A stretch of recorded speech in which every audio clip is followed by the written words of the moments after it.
تعالیٰ علیہ وسلم کے طریقے، ان کی سنتوں اور ان کی فرما برداری کرنے کی جگہ ہے۔ جس نے اس دنیا میں اللہ تبارک و تعالیٰ کو راضی کیا، جس نے اس دنیا میں نبی پاک صلی اللہ تعالیٰ علیہ وسلم کی اطاعت اور فرما برداری کی، جس نے اس دنیا میں پاکیزہ اور نیکی زندگی گزارا، اس کے لیے یہ دنیا بھی اچھی ہے اور اس کے لیے قبر بھی بہتر ہے، اس کے لیے آخرت بھی بہتر ہے۔ اور جس نے لاپرواہی میں زندگی گزاری، اس نے نقصان کا سودا کیا، اس نے گھاٹے کا سودا کیا۔ دہلی میں آگ لگی، لوگ فساد کر رہے تھے، لڑائی کر رہے تھے، رات کا وقت تھا، ایک نوجوان لڑکی بھاگتے بھاگتے ایک مسجد میں گھس جاتی ہے۔ وہاں کمرے میں ایک لڑکا کتاب کا مطالعہ کر رہا ہے۔ وہ لڑکی اس سے کہتی ہے کہ مجھے آج کی رات یہاں پناہ دے دو۔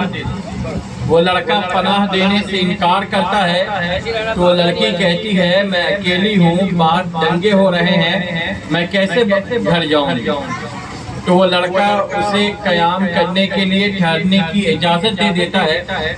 وہ لڑکی ایک کونے میں بیٹھی ہے، وہ لڑکا کتاب کا مطالعہ کر رہا ہے اور کبھی کبھی اپنی انگلی کو چراغ کی لو پر لے جاتا ہے۔ اسی طریقے سے صبح ہو جاتی ہے اور جب صبح ہوتی ہے تو وہ لڑکا اس سے کہتا ہے کہ فسادی جا چکے ہیں، تم اب گھر جا سکتی ہو۔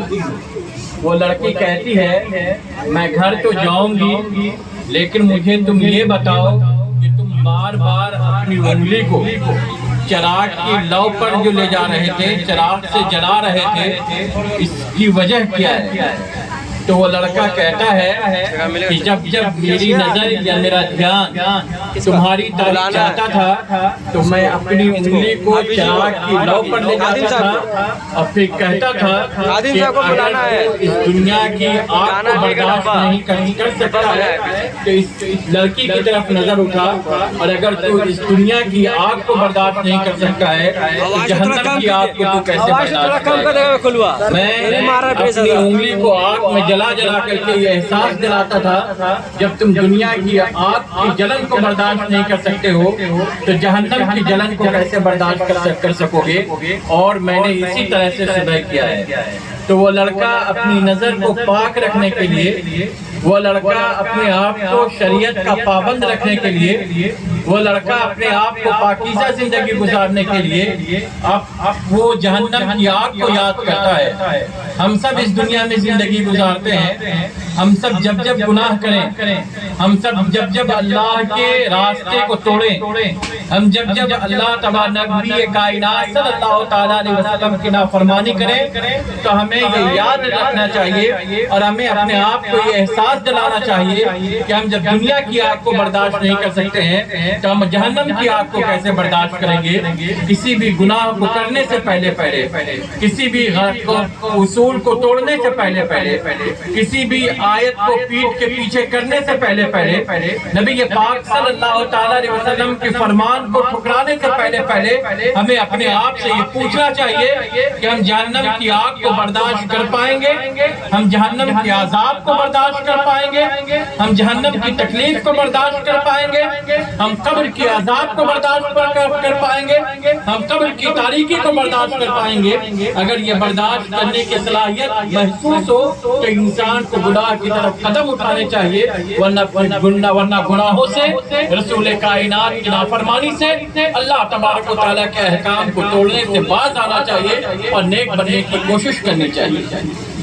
اللہم صلی علی سیدنا شفیعنا مولانا محمد بارک وسلم، صلو علیہ الصلوۃ والسلام علیک یا رسول اللہ صلی اللہ تعالی علیہ وسلم۔ اس دنیا میں وہ انسان عقل مند انسان کہلائے گا، اس دنیا میں وہ انسان چالاک انسان کہلائے گا جو انسان اللہ تبارک و تعالیٰ کو راضی کرتا ہے، جو انسان نبی کائنات صلی اللہ تعالیٰ علیہ وسلم کی سنتوں پر عمل کرتا ہے، ان کی سیرت پر عمل کرتا ہے۔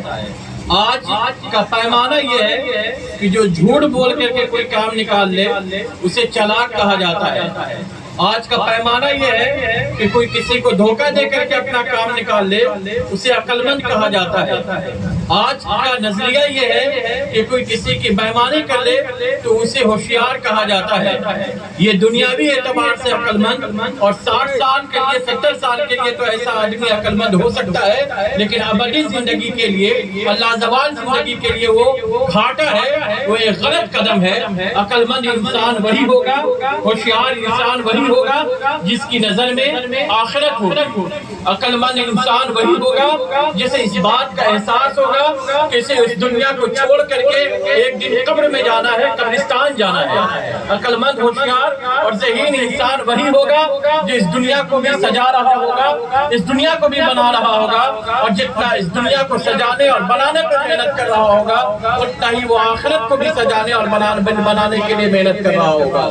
جس نے اس دنیا پر بھی دھیان دیا، جس نے آخرت پر بھی دھیان دیا، جس نے اس دنیا کو بھی اپنایا، اللہ اور اللہ کے رسول کو بھی راضی کیا، وہی انسان عقل مند انسان ہے، وہی انسان ذہین انسان ہے، وہی انسان ہوشیار انسان ہے۔ اور جو صرف دنیا میں ڈوبا رہا، دنیا کی لذتوں میں ڈوبا رہا، دنیا کے مزے لیتا رہا، دنیا کی رنگینیوں میں کھویا رہا، وہ انسان نقصان اٹھانے والا ہے۔ جیسے ہی اس کے بدن سے روح نکلے گی اسے اس بات کا احساس ہوگا کہ جس چیز کو وہ حاصل کرنے کے لیے دوڑ دھوپ کر رہا تھا، پریشان تھا، یہ صرف ایک دھوکہ ہے اور ایک فریب ہے۔